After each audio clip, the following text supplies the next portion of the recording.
bodies in the basement. It was an appalling idea that haunted detectives, some of whom had actually spent several hours inside Gacy's home in the rec room, just above the basement.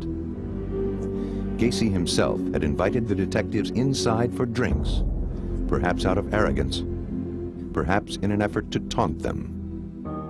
Based on these new clues, detectives pushed for a second search warrant. Then, late in the evening of December 20th, they followed Gacy to his attorney's office.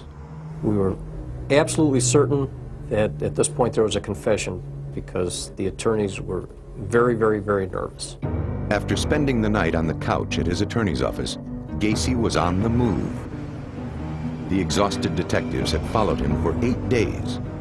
Christmas was just 4 days away, and finally, they believed Gacy was going to crack. This was the beginning of the end for Gacy. He had apparently decided that he was going to commit suicide and was going to go around and say his last goodbyes.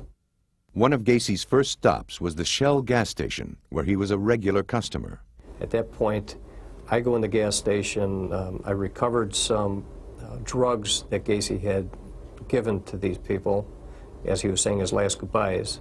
When I got that information, I told them to take him down, to arrest him. That was probably the closing of the news. We rushed the car at a stoplight, pulled Gacy out of the car, threw him up against the trunk of the car, and told him that he was under arrest for a drug violation. By December 21st, just 10 days after Rob Peace disappeared, John Wayne Gacy was headed for jail on a drug charge. He was connected to several missing boys, but not a single body had been found. As Gacy was led into the station, a second search of his house was just moments away. When Crime Stories continues.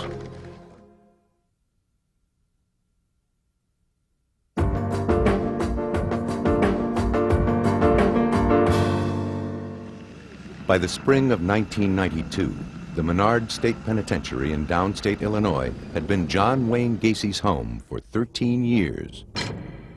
And so, by the time he agreed to be interviewed, he had an answer for everything. Even when he was asked about the odor from the crawl space, Gacy had an explanation. You know, I found it as odd when we bought the house that a house with a crawl space would need a sump pump. But then I learned the first time it rained that this ground gets wet under there, and then the crawl space actually floods up to a foot deep in water. And then as it recedes, it puts out a musty odor. There was always a musty odor in that house. As for the day in December 1978, when a police detective thought he smelled decaying bodies, Gacy said it wasn't that at all. We had come into the house, and my little Lhasa Apso was in the house. And of course, he had been locked in the kitchen, you know, all day. Well, a little puppy, he piddles. See, and while he's piddling and while he is doing his business on the paper and that, you can imagine what it smells like if you go into a closed room and when the heat came on. Still today, it seems inconceivable that Gacy would rely on such a defense. Because the truth about the crawl space became international news on the very day Gacy was arrested. On the night of December 21st, 1978, while John Gacy was held at the Des Plaines police station for possession of marijuana, the second search of his house began. While some officers looked for evidence upstairs, two went below into the crawl space. Moving on hands and knees, the evidence technicians surveyed the muddy ground. One officer took a shovel, dug down about 6 inches, and pulled up something hard. It was a human bone. While held at a local police station, Gacy complained of chest pains and was rushed to a nearby hospital. Detective David Hackmeister met him there. I hadn't been there maybe 20 minutes or a half an hour when I got a phone call from my supervisor advising that they had found bones in the crawl space. At that time, Gacy was just being released from Holy Family Hospital, and I advised him at that point that he was under arrest for murder. Defeated, Gacy looked straight at Hackmeister and said, "Dave, I'm ready to clear the air." He then confessed to the murder of more than 30 young men and boys. He certainly held nothing back. He talked about the very first person that he killed, and that he he had stabbed him to death, and that caused such a mess that he had to come up with another plan after that. Every person that he killed thereafter, he came up with a plan to strangle. The specifics Gacy provided of torture in his house were staggering. He talked in detail about sexually abusing the boys and strangling them. As Gacy talked, the officers looked for some feeling in him, some emotion about what he had done. There was none. In the confession room, I most clearly remember that there was no remorse. Very, very cold about it. By the next day, word that bodies had been found at John Gacy's house had spread through the media. The Cook County medical examiner, Dr. Robert Stein, arrived and joined the crew to direct the exhuming of the bodies. First, they ripped out the floorboards of the house, exposing the crawl space completely. Some workers dug through the mud beneath the house. Others began to dismantle the garage. By midday, the first body bag emerged. The crew pressed on. A second body was carried out shortly after. On that first day, a ritual was established that would last as long as the digging continued. Each afternoon, Dr. Stein would report the discoveries of the day. In the garage, there was just that one skeletalized remain, and in the house itself also a skeletalized remain. No one knew how many bodies would eventually be found, but based on Gacy's confession, officials speculated that the number would be considerable.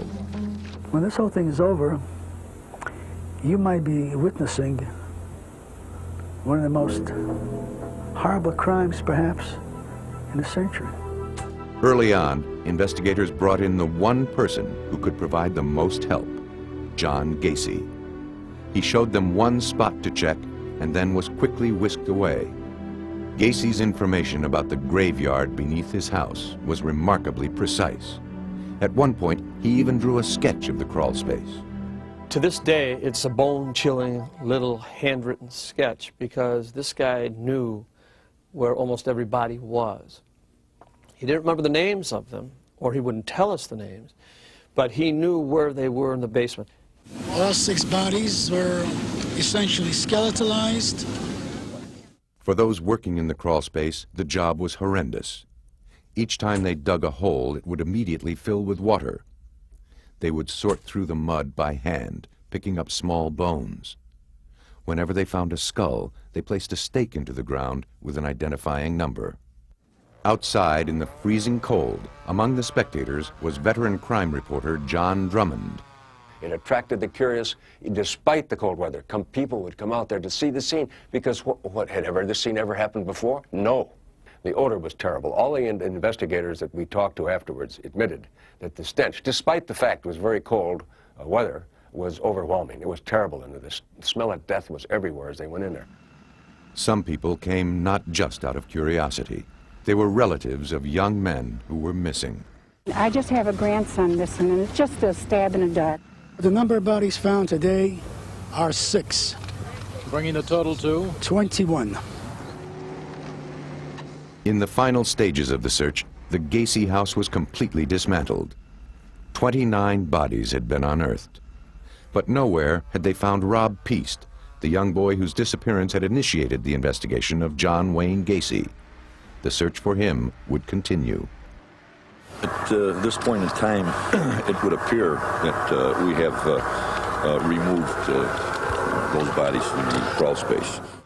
As the search for bodies ended, there was one question the stunned public wanted answered. How had John Gacy gotten away with killing so many young men and boys for so many years?